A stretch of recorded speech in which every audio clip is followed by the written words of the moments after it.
začal, bol som na pár tréningov, bol som na hokeji, bol som na futbale, avšak nič z toho ma nechytilo, až sa založil basketbalový klub v Považskej Bystrici, kde som vyrastal, kde ma ocino zobral.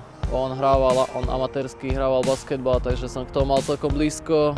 A odkedy ma zobral na basketbal, tak už som pri tom ostal. Bavilo ma to. Svoje mládežnícke roky som strávil v Považskej Bystrici, odkiaľ som prešiel na Kanárske ostrovy do akadémie basketbalovej, kde som vynechal takmer celú sezónu, lebo som sa zranil. Z tých Kanárskych ostrovov zo Španielska som išiel do Ameriky, sa mi podarilo dostať na univerzitu. V Amerike som strávil 2 roky, kde ma bohužiaľ zase neobyšli nejaké smolné zranenia.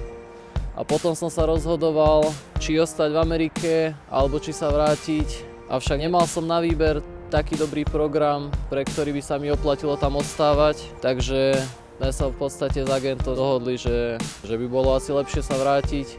Hneď ako mi povedal o Leviciach, ma skontaktoval s trénerom, ktorý mi v podstate okamžite volal. Dali sme sa do reči. Myslím si, že sme si celkom sadli, páčila sa mi jeho vízia.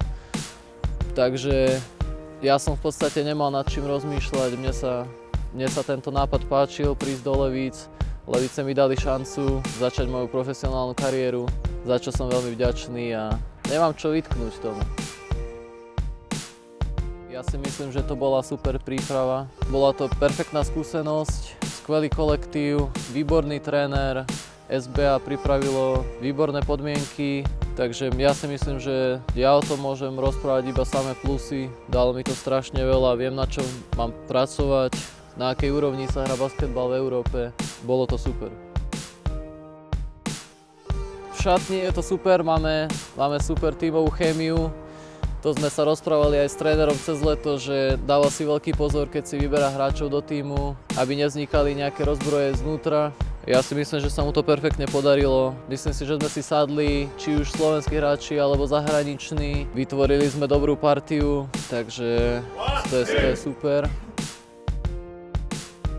Tak samozrejme, asi ako každý hráč by som si rád vyskúšal nejakú zahraničnú ligu v budúcnosti, ale čo bude s blízkou budúcnosťou, to nejak neriešim teraz. Teraz sa sústredím na našu sezónu, na naše tímové výkony a na prichádzajúce play-off.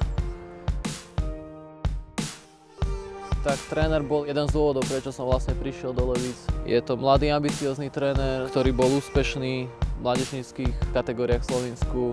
Prešiel si aj mužskými klubmi a sem prišiel trénovať. Je to vidno aj na tých tréningoch, na ranných tréningoch, či už keď robíme individuálne veci, venuje sa nám, venuje sa tomu aj príprave pred zápasom, na súperov sa pripravujeme poctivo, zodpovedne, pozerá neuveriteľné množstvo zápasov, nech vieme čo očakávať, nech sme pripravení. Zatiaľ som veľmi spokojný, snažím sa mu vrácať tú dôveru, ktorú mi dáva a myslím si, že zatiaľ to ide dobre. Určite sa teším. Liga je podľa mňa veľmi vyrovnaná. Ja si myslím, že v play-off sa môže stať hocičo. V play-off môže poraziť každý každého. Samozrejme je vidieť, že domáce prostredie je ozaj výhoda. Ale ako som povedal, liga je veľmi vyrovnaná. Čaká nás ešte posledné kolo. Strašne rýchlo to ubehlo. Už máme za sebou 30 zápasov. Ale veľmi sa teším na play-off. A budeme bojovať. Je to úžasné, ako máme fanúšikovskú základňu, že proste na tých domácich zápasoch, keď sa naplní hala, tak je to strašne cítiť, ako nás ženú dopredu a keď sa nám darí, tak proste sú ako 6. hráč a dodáva to strašnú energiu. Aj to, keď ich vidíme, že prídu na zápas vonku, bubnujú už na rozcvičke, je to super.